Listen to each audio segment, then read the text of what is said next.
Bonjour. Aujourd'hui, nous sommes de nouveau sur le Mercedes 680 compresseur et nous voulons changer la batterie. On sort du garage là et bon, désolé déjà pour le bruit de la voiture.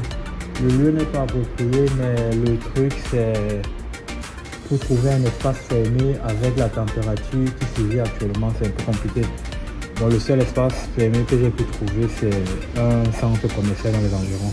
Mais bon, revenons au plus important. Nous voulons changer la batterie parce que déjà au garage, on nous a demandé un montant exorbitant.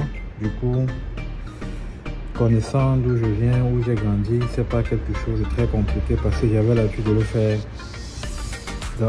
pour les voitures j'avais la voiture de le faire sur les véhicules de mon daron. Donc sur ce véhicule, qu'est-ce qu'il faudrait savoir quand on veut changer la batterie? Déjà, il faudrait savoir le filtre à air de l'intérieur. Pour l'intérieur, c'est celui-ci. Donc il faudrait déjà le démonter afin de voir la batterie. Donc pour le démonter, il suffit juste de débloquer ces trucs-ci. Ensuite, on retire le filtre à air qui est assez facile à retirer. Il est démonté et là on a la batterie. C'est ça qu'il faut changer.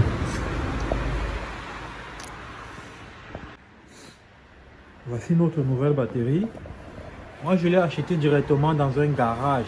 J'aurais pu aller acheter dans un centre commercial, dans une surface commerciale anonyme, mais c'est parfois bien de prendre dans les garages parce que, bref, je ne sais pas si vous connaissez ATU, c'est un truc, c'est une très grande ou très connue, on appelle ça comment, chaîne de garage en Allemagne. Donc, les caractéristiques de la batterie, là voilà, 3 ans de garantie. Et oui, bon, a priori, on peut avoir ce genre de batterie partout. Hein. Faut pas forcément aller dans un garage. Mais moi, j'ai préféré le garage. C'est un peu, ils savent mieux te conseiller. Donc, c'est ça maintenant que je vais monter. Voici la nouvelle. Et voici l'ancienne. Bon, en quoi consiste le travail? Il faudrait démonter les deux causes. Maintenant, il y a plusieurs manières de le faire. Je veux dire, comme je disais tantôt, ça c'est aussi un petit secret. Quand vous changez la batterie, vous pouvez également tester si votre alternateur fonctionne. Le secret consiste à quoi? Vous démarrez la voiture et vous débranchez les causes de la batterie. Si la voiture continue à tourner, c'est que votre alternateur fonctionne bien. Mais si la voiture s'arrête, il faut comprendre que l'alternateur est mort. Maintenant, quand vous voulez tester si l'alternateur fonctionne, il faut faire attention à ce que la borne positive ne rencontre pas la masse. Donc, en déposant votre borne positive, rassurez-vous à ce que elle ne touche pas la carrosserie ou quelque chose qu'il y a à la masse. Sinon, d'ailleurs, vous savez ce qui se passe quand la borne positive rencontre la borne négative. Quand les causes positives rencontrent les causes négatives, on a un très beau feu d'artifice qui pourrait se produire. Bref, qui va se produire. Ok, on attaque la chose. Pour que l'opération se passe bien, je me suis... en fait, j'ai acheté ce kit de clés. Et pour les causes de batterie, plus souvent, c'est la clé 10. Là, voilà déjà qui est placée. Donc, on va démonter les deux causes. Et voilà. Bon, on a démonté déjà les causes. Maintenant, avant de mettre la nouvelle batterie, je voulais attirer l'attention sur certains petits détails. Quand on veut changer la batterie d'une voiture, c'est très important de faire attention. On commence par quelle cause? Toujours commencer par par la cause négative. Vous pouvez vous demander pourquoi. Si vous voyez bien, le câble de la cause négative est relié à la masse, à la carrosserie. Imaginez-vous maintenant, vous commencez plutôt par la borne positive.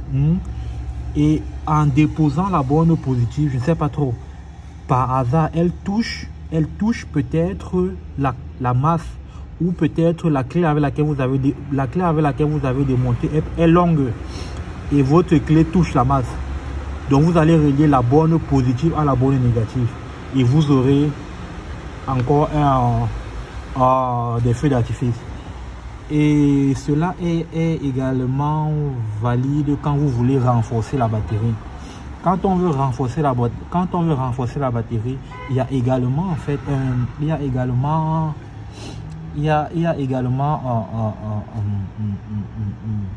des gestes à suivre en fait. Ça veut dire, quand on veut renforcer la batterie, on commence par quel câble? Quand on veut renforcer la batterie, on branche d'abord la borne négative. Pourquoi? Quand on branche la borne négative, même si elle rencontre la cause, il n'y a pas de problème. Mais imaginez-vous que vous commencez d'abord par brancher la borne positive.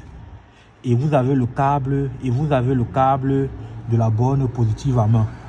Si par hasard, si par mégarde, elle touche la carrosserie, vous court-circuitez la batterie, votre batterie.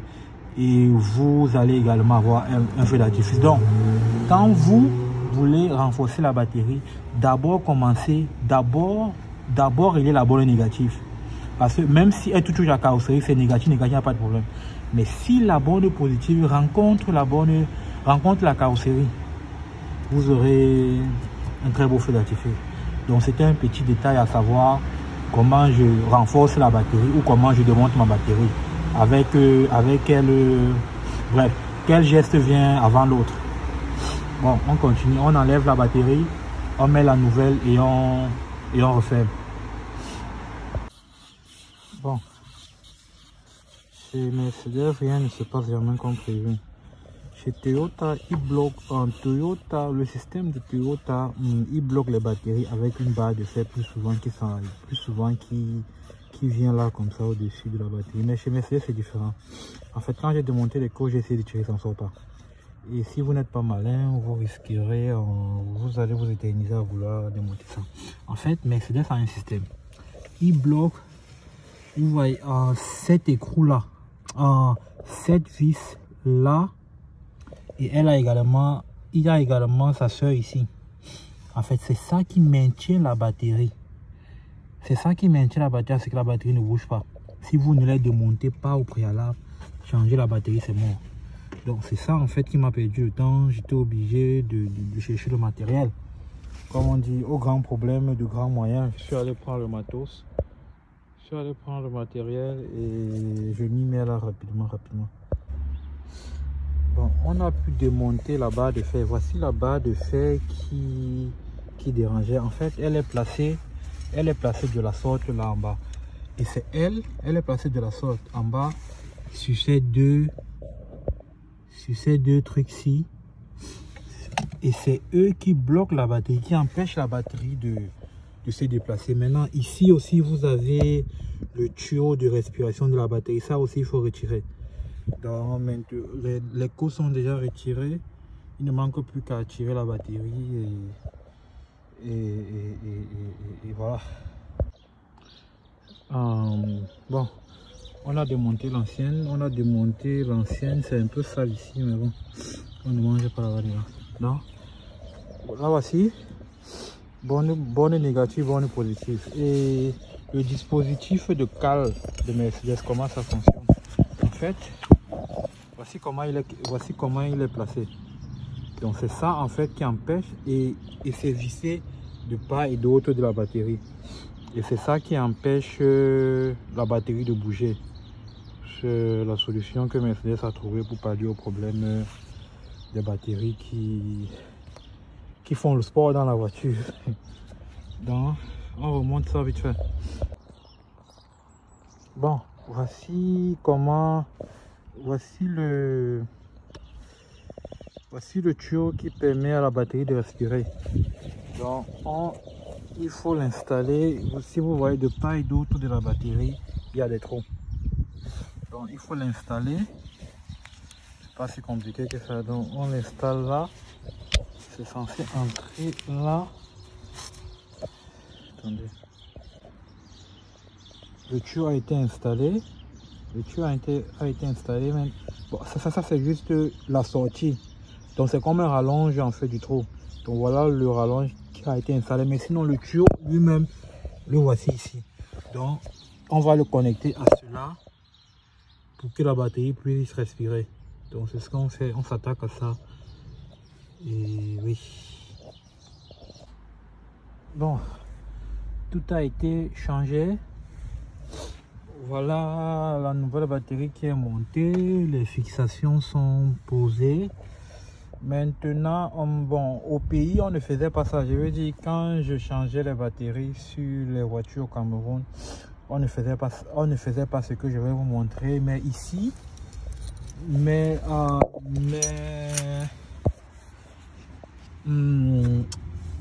il y a ce qu'on appelle ce produit-ci, graisse à pôle de batterie. En fait, il faut mettre quand vous changez de batterie ou quand vous défaites les causes de votre batterie, il faut toujours remettre ceci. C'est ça qui empêche, je vais vous qualifier ça comme, en fait, tous les courants qui ne participent pas au démarrage de la voiture. La partie que vous mettez en fait au niveau des courses, je ne sais pas si vous voyez bien, vous allez voir que j'ai mis ça au niveau des courses. Donc il faut juste oindre les courses avec avant de mettre il faut oindre les pôles de la batterie, des batteries avec, avant de mettre les courses. Ensuite vous serrez. Bon, maintenant il faut maintenant voir si la batterie a assez de jus pour démarrer la voiture. C'est ça maintenant le test, parce que ce serait un peu dommage de laisser la voiture comme ça, croyant qu'elle va démarrer, après elle ne démarre pas. Donc ce qu'on va faire, c'est démarrer, voir déjà si elle démarre. Ce serait déjà intéressant, parce que celle-ci démarrait toujours, hein. Celle-ci démarre toujours, et même après 3 jours elle démarre. Mais le mécanicien a dit que si je laisse la voiture pendant 1 semaine, ça peut arriver qu'elle ne démarre pas, parce qu'ils ont fait leur test et ils ont dit qu'il n'y a plus assez de jus à l'intérieur. Du coup, j'étais obligé de changer. Et figurez-vous, ce service que je viens de faire, on me demandait l'équivalence de... Pour cela, on me demandait l'équivalence de 45 000. 45 000 francs CFA pour changer comme ça. On me demandait l'équivalence de 45 000. Donc souvent, je dis merci à mon papa, parce que quand il m'envoyait dans les garages, je croyais que c'était pour mon mal. Mais voilà ça que j'utilise maintenant pour moi.